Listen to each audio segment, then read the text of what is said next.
जब भी कोई व्यक्ति गौतम बुद्ध के संग में शामिल होता था, बुद्ध उसे सबसे पहले शांत रहने के लिए कहते थे। ध्यान की अवस्था में जाने से पहले उस भिक्षु को शांत रहना सिखाया जाता था। आज के दौर में हर तरफ शोर ही शोर है। इसकी वजह से दिमाग में तनाव पैदा होना लाजमी है। ऐसे में अगर आप हर रोज़ कुछ देर मौन रहने का अभ्यास करते हैं तो इसे आपके तनाव पैदा करने वाले हार्मोन्स के लेवल में कमी आती है। इससे आपका दिमाग शांत होता है, गुस्सा नियंत्रित रहता है और तनाव बढ़ाने वाले हार्मोन्स का लेवल घटता है। आज के इस वीडियो में हम जानेंगे कि किन मौक़ों पर हमें शांत रहना है और किन मौक़ों पर हमें बोलना है और शांत रहने से हमारे अंदर क्या बदलाव आ सकता है। दोस्तों, संध्या काल का समय था। गुरु अपने सभी शिष्यों को बुलाते हैं और कहते हैं, कल सुबह सब लोग नदी में स्नान करने के बाद तुरंत हमारी कुटिया के सामने उपस्थित हो जाना। सभी इसी से हैरान रह जाते हैं कि हम लोगों ने कुछ गलती की है क्या, लेकिन गुस्से से ये कहते हैं कि हो सकता है कि गुरुजी कल सुबह कुछ अच्छी बात बताने वाले हैं। सब लोग रात को सही समय पर सो जाते हैं और सुबह उठकर नदी में स्नान करने के बाद वापस गुरु के सामने उपस्थित हो जाते हैं। गुरु कहते हैं, आज हम सभी को चुप रहने के फायदे के बारे में बताऊंगा।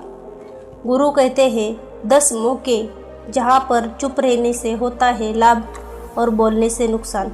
गुरु कहते हैं, अगर आप इन 10 मौक़ों पर शांत हो गए यानी मौन हो गए तो आपको जो चाहे वही मिलेगा। आपकी ज़िंदगी में चमत्कारिक बदलाव शुरू होंगे। ज़रूरत से ज़्यादा बोलना या चुप रहना ये दोनों भी अच्छी बात नहीं है। जैसे ज़रूरत से ज़्यादा बारिश हो जाना या फिर धूप, दोनों ही दिक्कत देती है, उसी तरह अनावश्यक बोलने से भी काफ़ी नुकसान होता है। गुरु कहते हैं 10 मौक़ों में से पहला ऐसा मौका जहाँ पर व्यक्ति को चुप रहना चाहिए, बिना तथ्य के ना बोले। गुरु ने कहा, अगर आपके पास कोई तथ्य नहीं है तो वहाँ चुप रहने में ही भलाई है। चुप बैठने से दिमाग में नई कोशिकाओं का निर्माण होता है और इससे ज्ञान की वृद्धि होती है। बोलने में भलाई वही जहाँ आपको किसी चीज़ के बारे में पूरा ज्ञान हो। अगर आप बिना तथ्य के कहीं बोलते हैं या फिर बेवजह बोलते हैं तो आपका वह मजाक भी बन सकता है। अगर आपके पास पर्याप्त जानकारी नहीं है, ऐसी जगह पर बोलने से आपका मजाक बन सकता है। साथ ही साथ लोगों का भरोसा भी आपसे उठने लगेगा।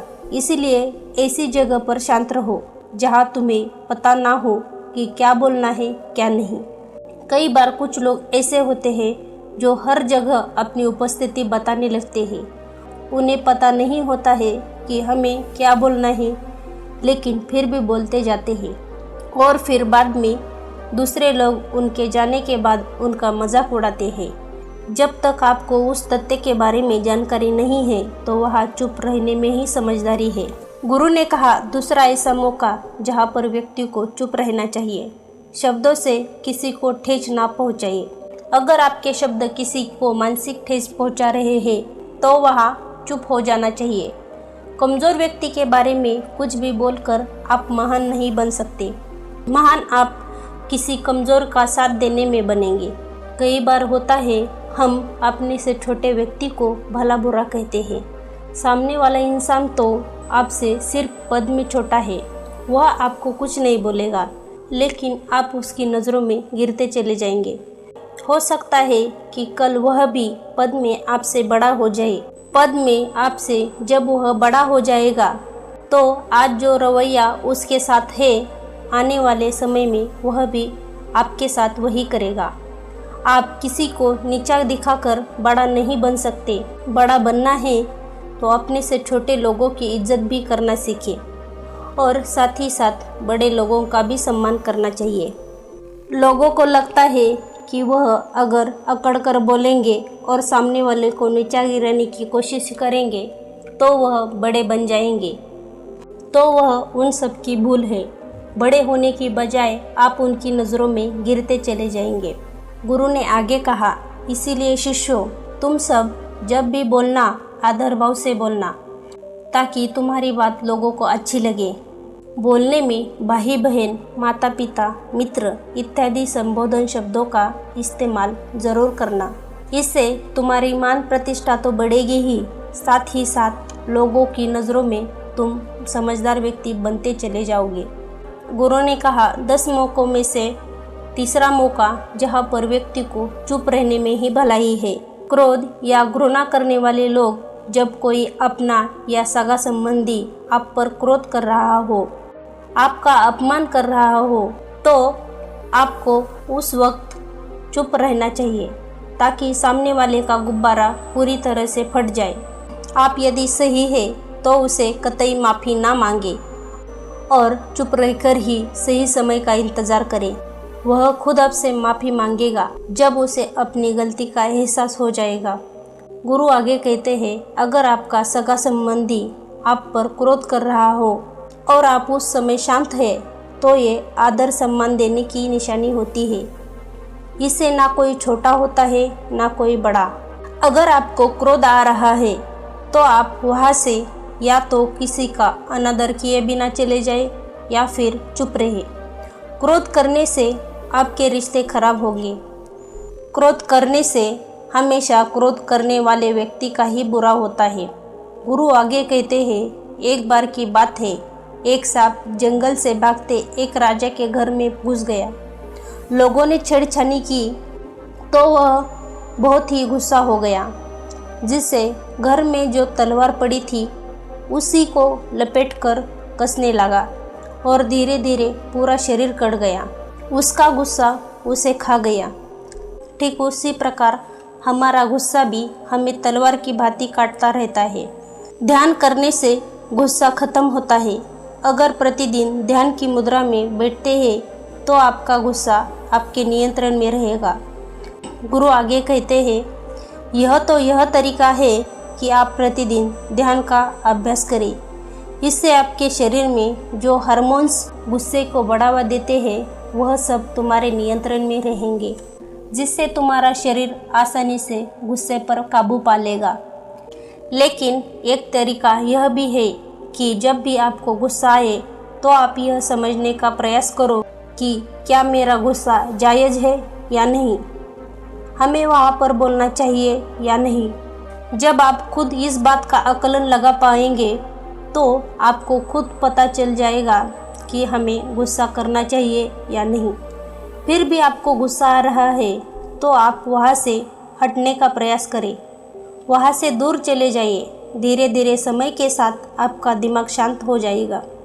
गुरु ने कहा, चौथा ऐसा मौका जहाँ पर व्यक्ति को बहुत ही समझदारी के साथ काम लेना चाहिए। वहाँ पर आपको चुप रहना ही चाहिए जहाँ पर उस मुद्दे से आपका कोई संबंध ना हो। अगर आपका किसी मुद्दे से कोई संबंध ना हो तो वहाँ आपका चुप रहना बनता है। बिना किसी वजह अगर आप किसी दूसरे के मुद्दे पर बोलेंगे तो यह आपके लिए अनिष्टकारी होगा। इसमें केवल और केवल आपका ही नुकसान है। जल्द ही आप किसी दो लोगों के बीच होने वाले बातचीत में अपनी टांग ना अड़ाएं। अगर सामने वाला आपको बुला रहा है अपना झगड़ा शांत करवाने के लिए तो ही आप वहाँ पर जाइए। किसी की व्यक्तिगत जिंदगी में दखलंदाजी नहीं देनी चाहिए जब तक वह व्यक्ति आपको बुलाता नहीं है अपने झगड़े को शांत करवाने के लिए। कुछ लोग फालतू में दूसरे के विवाद में पड़ते हैं, इससे उनके मान सम्मान मर्यादा पर लोग उंगली उठाने लगते हैं। गुरु कहते हैं 10 मौक़ों में से 5वां ऐसा मौका जहाँ पर व्यक्ति को बहुत ही समझदारी के साथ चुप रहना चाहिए। आपके शब्दों से किसी मित्र को हानि ना पहुँचे। अगर आपके शब्द सामने वाले के परिवार या मित्र की प्रतिष्ठा में बुरी झलक दिखा रहे हैं तो आपको चुप रहना चाहिए। किसी के परिवार या फिर मित्र के बारे में बुरा बोलने से केवल आप ही बुरे बनेंगे। जो चीज़ आसानी से ख़त्म की जा सकती है उसे अपने शब्दों से बड़ा ना करें। बिना चिल्लाए बात करने का प्रयास करते रहना चाहिए। अगर आप बिना चिल्लाए कोई बात नहीं कह सकते तो आपकी चुप रहने में ही भलाई है।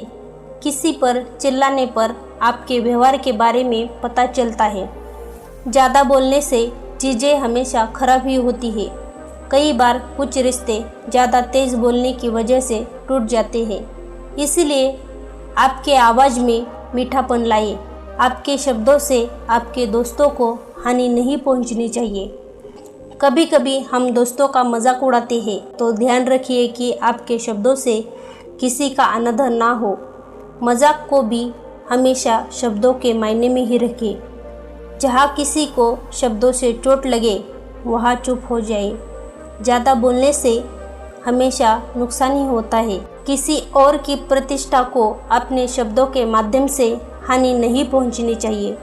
यदि आपके शब्दों से किसी और की प्रतिष्ठा को ठेस पहुंच रही है तो वहां आपको चुप हो जाना चाहिए। जब कोई व्यक्ति आपके सामने नहीं है तो आप उस व्यक्ति के बारे में बुरे शब्द किसी तीसरे व्यक्ति के सामने न बोलें। गुरु कहते हैं, छठा मौका जहां पर व्यक्ति को चुप रहना चाहिए।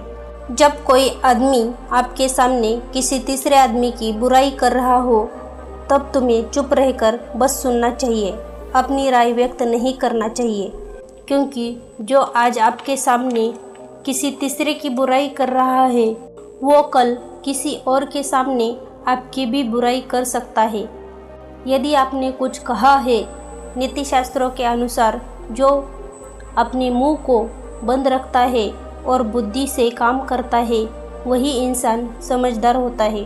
बिना ज़रूरत के बोलना, किसी के बारे में किसी के बीच में बोलना यह गलत बात है। कभी कभी हमारे लिए बुद्धिमानी इसी में होती है कि हमें अपना मुंह ऐसी जगह पर नहीं खोलना चाहिए।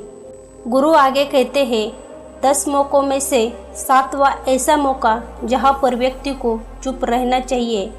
कोई नहीं समझे आपकी भावना।